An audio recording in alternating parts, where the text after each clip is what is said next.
महाराष्ट्र राज्य हे प्रगत आणि पुरोगामी राज्य मानलं जातं आणि त्या महाराष्ट्र राज्यात नाशिक जिल्ह्यात जे संतांची मांदियाळी म्हणून ओळखलं जातं, या संतांच्या मांदियाळीमध्ये ज्या ठिकाणी मोठ्या प्रमाणात तीर्थक्षेत्र आहेत त्या ठिकाणी अशोक खरातासारखे प्रकरण व्हावेत आणि त्या प्रकरणाकडे डोळे झाक करून बरेच जणांचं लक्ष नसावं ही एक फार खेदाची गोष्ट आहे। याचा विचार केला की ही प्रकरण आज पूर्ण मीडियापासून तर घराघरात या प्रकरणाची चर्चा आहे आणि हे प्रकरण चघळल्या जात आहे। तर श्रद्धा आणि अंधश्रद्धा याचा विचार केला तर श्रद्धा ही पूर्वपार चालत आलेली आहे, पण हे अंधश्रद्धेनं कधी पायमुळं तिची पाळमुळं कधी रोवल्या गेले हे काही माहिती नाही। अंधश्रद्धा कशामुळे निर्माण झाली, कशी निर्माण झाली आणि कुणी निर्माण केली, यासाठी आपले दाभोळकरांचा मृत्यू झालेला होता की अंधश्रद्धा निर्मूलनासाठी त्यांनी अनेक प्रयत्न केले आणि त्यांचा बळी गेलेला आहे। तरीही आपल्या देशात अंधश्रद्धा ही अजून तेवढ्याच प्रमाणात बळावत आहे। आपल्याला एवढ्यासाठी हे सांगायचं आहे की अंधश्रद्धेमुळे आज स्त्रियांचं आर्थिक आणि लैंगिक शोषण झाले आहे।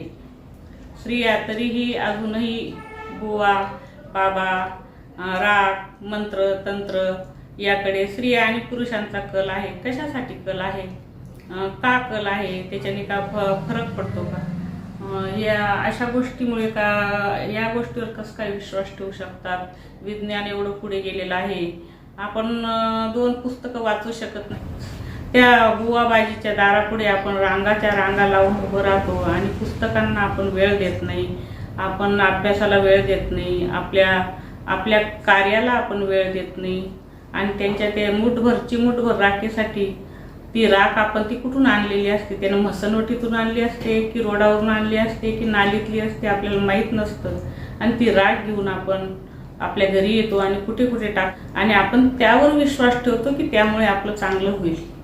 मग ही अंधश्रद्धा बळावते तर पण आपण आपले पुस्तकं वाचण्यामुळे आपले विचार बदलतील, पुस्तकामुळे आपलं सर्व काही ज्ञान बदलेल, पुढची पिढी आपली चांगली घडवली जाईल यावर आपण विश्वास ठेवत नाही।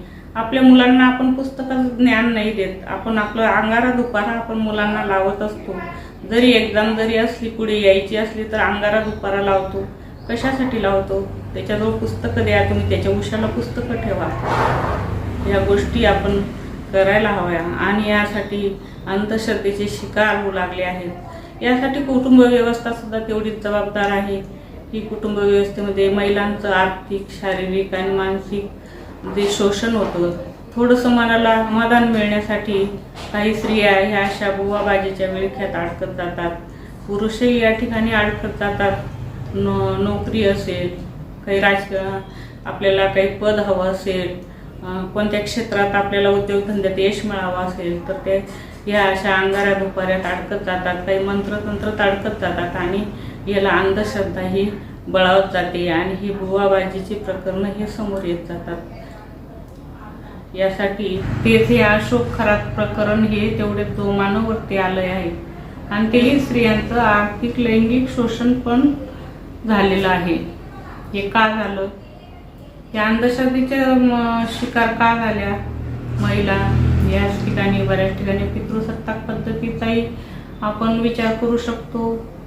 ही काही नवीन गोष्ट नाही, पितृसत्ताक पद्धती पूर्वपार चालत आलेल्या पितृसत्ताक पद्धती महिलांचा छळ होतो आणि या ठिकाणी स्वतःला थोडंफार प्रमाणात मानसिक समाधान मिळावं, यातून सुटका व्हावी म्हणून या अशा स्त्रिया बाहेर असे बुवाबाजी प्रकरणात अडकत जात असतात आणि याला अंधश्रद्धेच्या त्या शिकार होत जात असतात। त्या ठिकाणी त्यांना आर्थिक बी पिळवणूक होती, मानसिक होती आणि पुन्हा त्यांचं लैंगिक शोषण पण या ठिकाणी झालेलं आहे। आता या ठिकाणी त्यांचा दोष नाही हेही म्हणू शकतो आपण, या ठिकाणी वैयक्तिक नाही पण व्यवस्थात्मक दोष आहे। आता प्रत्येक वेळेस काही कारण नसलं तरी स्त्रीला दोषी मानल्या जातं। घरात मूल नाही झालं तर स्त्रीच दोषी, मुलीच झाल्या तर स्त्रीच दोषी आणि त्यामुळे जर मूल नाही झालं, मुली नाही झाल्या तरी एखादी बाबाकडे न्यायचं, तिला गंडा दोरे टाकायचे नाही, त्याच्याकडेच तिला रात्रभर ठेवायचं.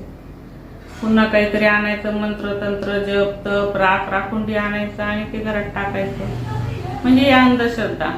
विज्ञान इतकं पुढे गेलेलं असल्यावर शिक्षणाने एवढी प्रगती केली असली तरी बी आपल्या भारतामध्ये अंधश्रद्धेचा तेवढ्याच जास्त प्रमाणात जोर अजूनही काळात चालू आहे. तसं म्हटलं तर अजूनही आपण किती दिवस ह्या अंगाऱ्या गुपाऱ्यात मंत्र तंत्र गंडे दोरे अडकणार आहोत आणि असे आपण किती दिवस डोळसपणे पाहणार आहोत. यातून आपण बाहेर पडायला हवं.